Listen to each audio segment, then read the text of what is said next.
নমস্কাৰ, মই জনাৰ্দন বৰা আৰু আপোনালোকে চাই আছে জেডি নিউজৰ বিশেষ অনুষ্ঠান দ্ৰুত সংবাদ।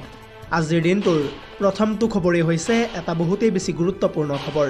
আপুনি বাৰু দোকানৰ পৰা কিনি আনি সেই ফল মূলবোৰ খায় নেকি? যদিহে খায় তেন্তে আজিৰে পৰাই খোৱা বাদ দিয়ক, অন্যথা আপুনি পৰিব পাৰে ভয়ংকৰ বিপদত। আৰু এই সন্দৰ্ভত সবিশেষ তথ্য চাওঁ আহক। পুনৰ জনাইছোঁ, ফল মূলৰ বতৰত কল, আপেল, অমিতা আদি খাওঁতে সাৱধান হওক আপুনি। ইতিমধ্যে FSSAIয়ে জাৰি কৰিছে এক গুৰুত্বপূৰ্ণ নিৰ্দেশনা। বজাৰৰ পৰা পকা পকা ফল মূলবোৰ কিনোতে আপুনি সাৱধান হওক। সুন্দৰ পকা ফল মূল দেখিলেই কিনাৰ পৰা আপুনি বিৰত থাকক। সুন্দৰ সুন্দৰ পকি থকা ফল মূলবোৰ হ'ব পাৰে আপোনাৰ কাৰণে বিষাক্ত। ফল পকাবলৈ ব্যৱহাৰ কৰা কেলছিয়াম কাৰ্বাইড ইতিমধ্যে নিষিদ্ধ কৰা হৈছে আৰু এই নিৰ্দেশনা ইতিমধ্যে সমগ্ৰ দেশতে বলবৎ কৰা হৈছে। ফল পকাবলৈ কাৰ্বাইড ব্যৱহাৰ কৰাটো এতিয়াৰে পৰা সম্পূৰ্ণ অবৈধ। কাৰ্বাইড ব্যৱহাৰ কৰিলে ব্যৱসায়ীসকল পৰিব এতিয়াৰে পৰা ভয়ংকৰ বিপদত। আৰু এই কাৰ্বাইডৰ ব্যৱহাৰ ধৰা পৰিলেই 2006 চনৰ খাদ্য সুৰক্ষা আইনৰ অধীনত লোৱা হ'ব আইনী ব্যৱস্থা। জানিব পৰা মতে এই মাৰাত্মক ৰাসায়নিক দ্ৰব্যই মানৱ দেহত কেঞ্চাৰৰ দৰে দুৰাৰোগ্য ৰোগৰো সৃষ্টি কৰিব পাৰে। ইতিমধ্যে এই সন্দৰ্ভত প্ৰতিখন জিলাৰ খাদ্য সুৰক্ষা বিষয়াক নিৰ্দেশ দিয়া হৈছে। যিহেতু কাৰ্বাইড দি পকোৱা ফলবোৰ দেখিবলৈ সুন্দৰ হোৱাৰ লগতে কিছু অংশ কেঁচা হৈ থাকে আৰু আনহাতে এই ফল একেবাৰে সোৱাদহীন লগতে এক গোন্ধযুক্ত হয়। আৰু বজাৰৰ পৰা ক্ৰয় কৰা এনে ফলবোৰ শিশুক খোৱাৰ পৰা বিৰত থাকক প্ৰত্যেকগৰাকী পৰিয়ালৰ লোক। আজিৰ আমাৰ পৰৱৰ্তী খবৰটো হৈছে আন এটা বহুতেই বেছি গুৰুত্বপূৰ্ণ খবৰ, কিয়নো বিহুৰ প্ৰগ্ৰাম শেষ কৰি ঘৰলৈ উভতাৰ পথত সংঘটিত হৈছে এক আজব ঘটনা। বাহনৰ ভিতৰত অচেতন হৈ পৰিছে নাচনী ঢুলীয়াসহ 11গৰাকী শিল্পী। ক'ত এই ঘটনাটো সংঘটিত হৈছে ফুল স্ক্ৰীনৰ জৰিয়তে জনাই যাম সবিশেষ।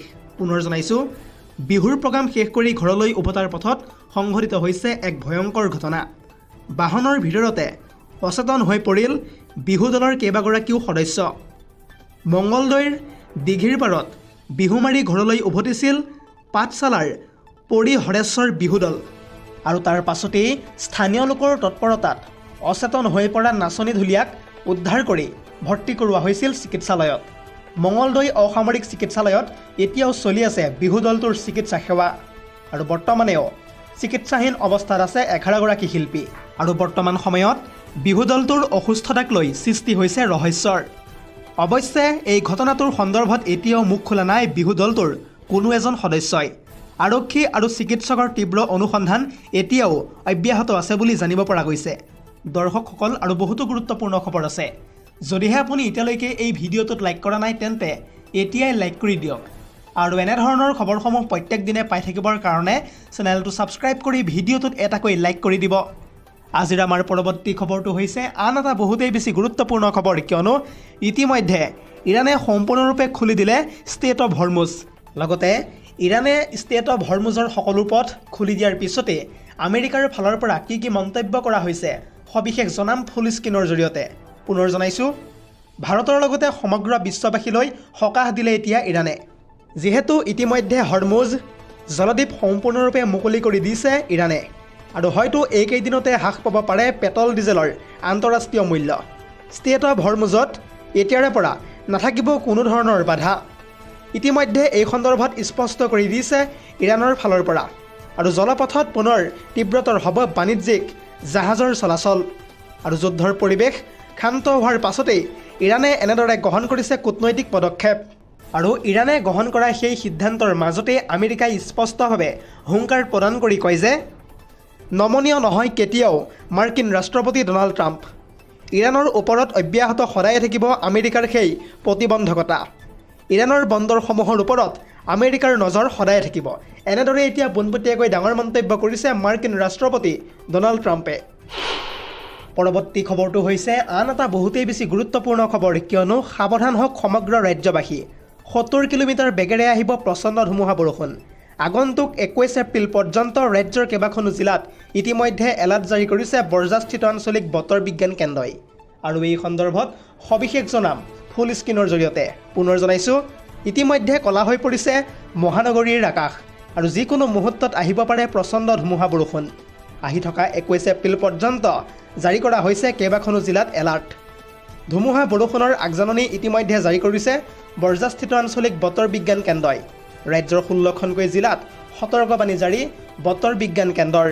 চিৰাং, বঙাইগাঁও, বৰপেটা, তামুলপুৰ, নলবাৰী, বাক্সা, বজালী, কামৰূপ মেট্ৰ', কামৰূপ গ্ৰাম্য, দৰং, মৰিগাঁও, ওদালগুৰি, নগাঁও, ডিমা হাছাও, কাছাৰ, শ্ৰীভূমি, হাইলাকান্দি আদি জিলাত ইতিমধ্যে য়েলো এলাৰ্ট জাৰি কৰিছে বৰজাস্থিত আঞ্চলিক বতৰ বিজ্ঞান কেন্দ্ৰই।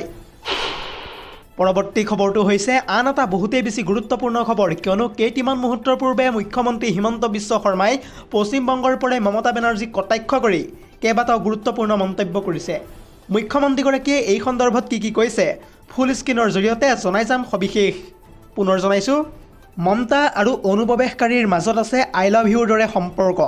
অনুপ্ৰৱেশকাৰী নহ'লে অচল হৈ পৰে মমতা বেনাৰ্জী। কেৱল অনুপ্ৰৱেশকাৰীৰ ভোটেৰেহে জয়ী হৈ আহিছে তৃণমূল চৰকাৰ। বিজেপি চৰকাৰ অবিহনে বংগত হ'ব এইবাৰ বাংলাদেশীৰ অবাধ প্ৰৱেশ। সীমান্ত পাৰ হৈ আহি গো মাতা লৈ যাব অনুপ্ৰৱেশকাৰীয়ে। সেয়েহে আপোনালোকে মাত্ৰ এবাৰলৈ ভোট দি বিজেপিক জয়যুক্ত কৰক। এটাকৈ বাহিৰ কৰি পেলাম অনুপ্ৰৱেশকাৰীক পশ্চিমবংগৰ পৰা। মনত ৰাখিব, বিজেপি ভাৰতীয় মুছলমানৰ শত্ৰু একেবাৰে নহয়। তেওঁলোকৰ লক্ষ্য হৈছে কেৱল অনুপ্ৰৱেশকাৰীহে। ইয়াৰ লগতে দেশৰ বাবে অনুপ্ৰৱেশকাৰী হৈছে এটা ডাঙৰ বোজা, কিন্তু মমতাৰ বাবে এয়া হৈছে অপৰিহাৰ্য। এনেদৰে কেইটিমান মুহূৰ্তৰ পূৰ্বে পশ্চিমবংগৰ পৰাই ডাঙৰ মন্তব্য কৰিছে মুখ্যমন্ত্ৰী হিমন্ত বিশ্ব শৰ্মাই। আজিৰ আমাৰ পৰৱৰ্তী খবৰটো হৈছে আন এটা বহুতেই বেছি গুৰুত্বপূৰ্ণ খবৰ, কিয়নো ইতিমধ্যে চিৰাং আৰু কোকৰাঝাৰত কৰা হৈছে ইণ্টাৰনেট ব্লেকআউট। কিয়নো ৰুণিখাটাত যিহেতু উত্তপ্ত পৰিস্থিতিয়ে বিৰাজ কৰিছিল আৰু তাৰ পিছতে ৰাজ্য চৰকাৰে জাৰি কৰিছে এক বিশেষ অধিসূচনা। এক কথা ক'বলৈ গ'লে আইন শৃংখলা ৰক্ষাৰ বাবে চৰকাৰে গ্ৰহণ কৰিছে এক বৃহৎ পদক্ষেপ। চিৰাঙত কৰ্তন কৰি দিয়া হৈছে ইতিমধ্যে ইণ্টাৰনেট সেৱা। কেৱল ইমানেই নহয়, বিশাল আৰক্ষী বাহিনীও ইতিমধ্যে নমাই দিয়া হৈছে চিৰাঙত। চিৰাঙৰ লগতে কোকৰাঝাৰতো ইতিমধ্যে কৰ্তন কৰি দিয়া হৈছে সমগ্ৰ ইণ্টাৰনেট সেৱা। হোৱাটছএপ, ফেচবুক, ইনষ্টাগ্ৰামত প্ৰেৰণ কৰিব নোৱাৰিব এতিয়াৰে পৰা কোনেও ভিডিঅ' আৰু মেছেজ। তৎকালীনভাৱে কাৰ্যকৰী হোৱাকৈ বন্ধ কৰি দিয়া হৈছে এই ইণ্টাৰনেট সেৱা। উৰা বাতৰি আৰু হিংসাত্মক কাৰ্যকলাপ ৰোধিবলৈ ৰাজ্য চৰকাৰে গ্ৰহণ কৰিছে এই কঠোৰ পদক্ষেপ। আৰু যদিহে কোনোবাই এই নিয়ম উলংঘা কৰে তেন্তে BNSৰ 223 ধাৰাৰ অধীনত বিহিত কৰা হ'ব কঠোৰ শাস্তি। লগতে পৰৱৰ্তী নিৰ্দেশ নিদিয়া পৰ্যন্ত দুয়োখন জিলাতে বন্ধ থাকিব মোবাইলৰ ইণ্টাৰনেট সেৱা। আজিৰ আমাৰ পৰৱৰ্তী খবৰটো হৈছে আন এটা বহুতেই বেছি গুৰুত্বপূৰ্ণ খবৰ, কিয়নো কেন্দ্ৰীয় চৰকাৰক পুনৰবাৰ প্ৰত্যাহ্বান জনাই কংগ্ৰেছ নেত্ৰী প্ৰিয়ংকা গান্ধীয়ে কেইবাটাও গুৰুত্বপূৰ্ণ মন্তব্য কৰিছে। প্ৰিয়ংকা গান্ধীয়ে এই সন্দৰ্ভত কি কৈছে ফুল স্ক্ৰীনৰ জৰিয়তে জনাই যাম সবিশেষ। পুনৰ জনাইছোঁ, মহিলা সংৰক্ষণ বিধেয়ক সন্দৰ্ভত ইতিমধ্যে কংগ্ৰেছ নেত্ৰী প্ৰিয়ংকা গান্ধীয়ে সম্বোধন কৰিছে সংবাদমেল। আৰু সেই সংবাদমেলত কেন্দ্ৰীয় চৰকাৰলৈ পোনপটীয়াভাৱে প্ৰত্যাহ্বান জনাইছে প্ৰিয়ংকা গান্ধীয়ে। প্ৰিয়ংকা গান্ধীয়ে কৈছে যে মহিলাক এতিয়াই আপোনালোকে অধিকাৰ দিয়ক। 2023 চনত গৃহীত হোৱা বিধেয়ক কাৰ্যকৰী কৰক কেন্দ্ৰীয় চৰকাৰে, আৰু সেই আইনক আন বিধেয়কৰ সৈতে সংলগ্ন কৰি বিভ্ৰান্তিৰ সৃষ্টি কৰা কোনো প্ৰয়োজন নাই। প্ৰায় 543খন আসনতে মহিলাৰ বাবে আসন সংৰক্ষণ কৰিবলৈ আমি সাজু আছোঁ। গণতন্ত্ৰক ধ্বংস কৰাৰ চৰকাৰৰ যি প্ৰচেষ্টা, সেই প্ৰচেষ্টাত বিফল হোৱাটো সংবিধানৰ জয়। এয়া হৈছে দেশৰ জয়, লগতে বিৰোধীৰ একতাৰ জয়। সংবাদমেল সম্বোধন কৰি প্ৰিয়ংকা গান্ধীয়ে এনেদৰে ডাঙৰ মন্তব্য কৰা দেখিবলৈ পোৱা গৈছে। News desk report, ZD news.